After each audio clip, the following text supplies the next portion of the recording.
ശബരിമല സ്വർണ്ണ കവർച്ച കേസിൽ തൊണ്ടി മുതലായി പിടിച്ചെടുത്ത സ്വർണത്തിന്റെ പരിശോധന VSSCയിൽ നടക്കുന്നു. നിർണായക പരിശോധനാ ഫലം ജനുവരി 5-നുള്ളിൽ ലഭിക്കും. പിടിച്ചെടുത്ത സ്വർണം ശബരിമലയിലെ യഥാർത്ഥ സ്വർണമാണോ എന്നാണ് പരിശോധന നടക്കുന്നത്.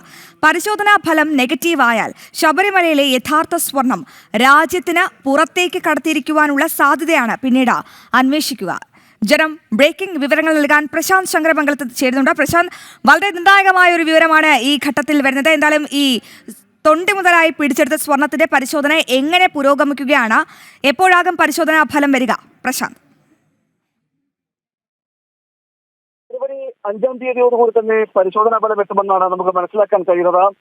അതായത് വിക്രം സാരാഭായ് സ്പേസ് സെന്റർ തിരുവനന്തപുരത്ത്, അവിടെയാണ് തൊണ്ടി മുതലായി ലഭിച്ച സ്വർണ്ണങ്ങളുടെ രാസപരിശോധന നടക്കുന്നത്. ഈ രാസപരിശോധനയുടെ ഫലം കൂടി വന്നാൽ മാത്രമേ ഉള്ളൂ അന്വേഷണത്തിൽ മറ്റൊരു ഘട്ടത്തിലേക്ക് ഈ അന്വേഷണ സംഘത്തിന് കടക്കാൻ കഴിയുകയുള്ളൂ. നിലവിൽ രാജ്യാന്തര ബന്ധങ്ങളടക്കം ആരോപിക്കുന്നുണ്ടെങ്കിലും കൃത്യമായ തെളിവോ ഒന്നും ഇതുവരെ ലഭിച്ചിട്ടില്ല. അതുകൊണ്ട് തന്നെ ഈ രാസപരിശോധന ഒരു നിർണായക ഘടകമായി മാറുകയും ചെയ്യും. അതായത് ഈ ശബരിമലയിൽ നിന്നും സന്നിധാനത്ത് നിന്നും ദ്വാരപാലക ശില്പങ്ങളിലും അതോടൊപ്പം തന്നെ കട്ടിളപ്പാളികളിൽ നിന്നുമെല്ലാം കടത്തിയ സ്വർണത്തിന്റെ രാസപരിശോധനയാണ് നടക്കുന്നത്. അതായത് ആ കടത്തിയ സ്വർണത്തിന്റെ ശകലങ്ങൾ കണ്ടെടുത്തിരുന്നു. ഈ ഉണ്ണികൃഷ്ണൻ പോറ്റിൽ നിന്നും സ്മാർട്ട് ക്രിയേഷനിൽ നിന്നും എല്ലാം കണ്ടെടുത്തിരുന്നു. അങ്ങനെ കണ്ടെടുത്ത തൊണ്ടി മുതലിന്റെ രാസപരിശോധനയാണ് നിലവിൽ നടക്കുന്നത്.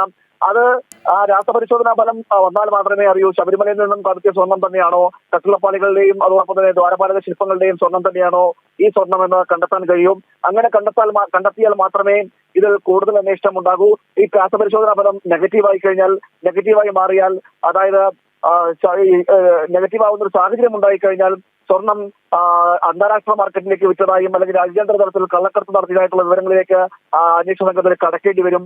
അങ്ങനെ കടക്കണമെങ്കിൽ തന്നെ ഇത്തരത്തിലൊരു രാസപരിശോധനാ ഫലം കൂടി വരും. അത് ഒരു നിർണായക ഘടകമായിട്ട് മാറുകയും ചെയ്യും. നിലവിൽ എന്തായാലും ഈ വരുന്ന ജനുവരി മാസം 5-ാം തീയതിയോടുകൂടി തന്നെ അന്തിമ പരിശോധനാ ഫലം എത്തുമെന്നാണ് നമ്മൾ മനസ്സിലാക്കാൻ കഴിയുന്നത്.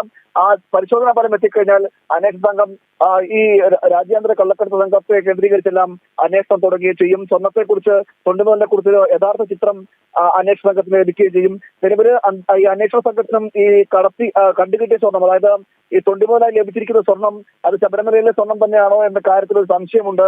ഇതാണ് ഇപ്പോൾ ഈ സംശയത്തിനാണ് ഈ രാസപരിശോധനാ ഫലത്തിലൂടെ ഒരു തീരുമാനത്തിലേക്ക് എത്തേണ്ടി വരിക.